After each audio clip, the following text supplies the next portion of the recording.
Welcome to the Guardian File. This is where you can kind of get an inside look or view of what actually happens behind prison walls.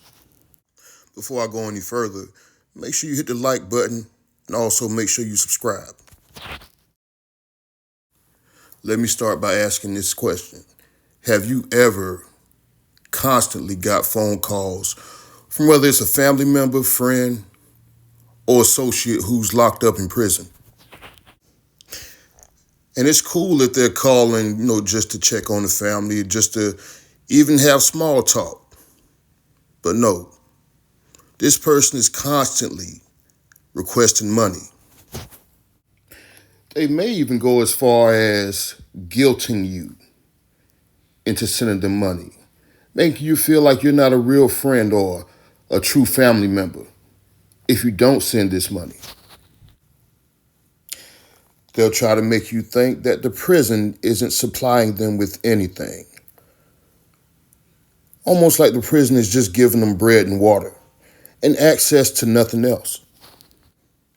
So they'll claim that they need these funds for, let's say, hygiene products because the prison isn't supplying them with any soap, toothbrushes, toothpaste, etc. Or maybe even food. Because again, they're only being fed bread and water.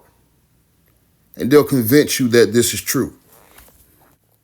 I hate to break it to you, but the truth of the matter is that everything that is needed is actually being provided by the prison.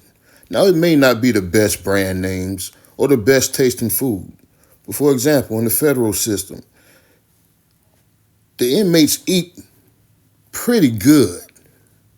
So, what you should be asking yourself is, what do they really need the money for? And why are they trying to go as far as to guilt you into sending them money? Not even caring about the things that you may have to take care of in your life on the outside. Not in all cases, but in a majority of the cases, from my personal experience, these funds are being requested even though they tell you it's for food, commissary, hygiene products. These funds are normally requested because of gambling debts or debts pertaining to drug use. Now, I know this may be something that you really don't want to hear. It may even make you feel uncomfortable to hear this. But the truth of the matter is, in many cases, this is the reason why they're requesting money. You have to ask yourself, why is this person seems like it's so urgent that he gets toothpaste or urgent that he gets snacks from the commissary? Why is he going so far to make you feel bad and feel obligated that you need to give your last dime to him for commissary items? See, what it is that these same vices that these men dealt with before they went to prison, you would think that they would be able to kick the habit because they don't have access. You would think they don't have access to the same things that they have outside of prison. But the truth of the matter is, inside of prison, it's like its own separate society. They have access to many of the same things that we have out here. So they indulge in the same activities that they did before they were locked up. Whether it's gambling or drugs, those are the two main things that these gentlemen phone home requesting money for. Is to pay the debts that comes from drug use and gambling. Now, I'm not going to sit here and say across the board that every inmate that calls home asking for money is asking because they have a debt pertaining to gambling or drug use. Because that would be inaccurate and unfair to paint every inmate as the same. The truth of the matter is that a majority of times this is what it's for. See, in prison, when you gamble or use drugs, and if you don't have the access to the funds to pay for it right then and there. It's not like on the street, whereas it may affect your credit score, which will affect you from being able to acquire loans for different things. No. When you can't pay for it in prison, your life is in jeopardy.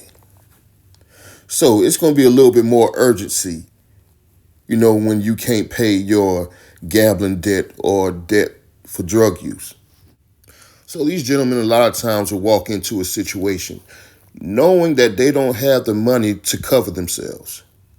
But what they do know is that all they have to do is pick the phone up, give mama, pops, brother, sister, friend a sob story, and they'll be able to convince them to basically sometimes send them their last dime. But I'm here to make you think twice about that. See, you have your own issues that you have to deal with outside. You may have a family, mortgage, etc., different things that you're obligated to take care of. And taking care of a grown man who's made bad decisions and continues to make bad decisions shouldn't be a burden that you should have to bear. See, these grown men know the repercussions of not paying these debts in prison. They know that violence can come behind it. Their life can be in danger. Best case scenario, they get checked in.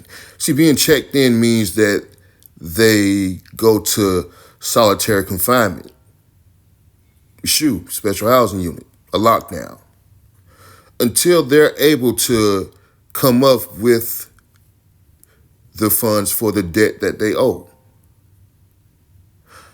Now, does this have to happen? Do you have to gamble or use drugs when you're in prison? I know it helps the time go by, but nothing good ever comes from it. And they know this.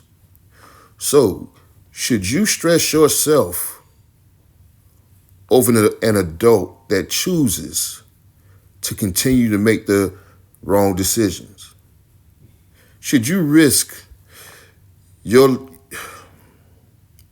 food that can go to your children, your wife?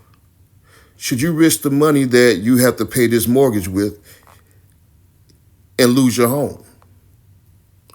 All because someone chooses to gamble or get high in prison. Something that they don't have to do.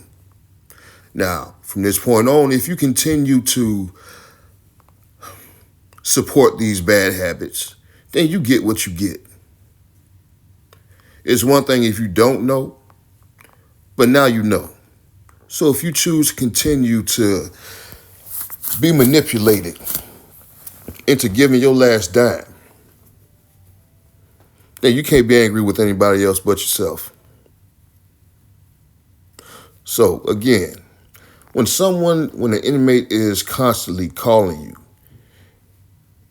and telling you that they need money for commissary and it's urgent, now you can use your common sense and you know that, okay, most likely they need this money for debts that they didn't have to create. So now it's on you to make the right decision.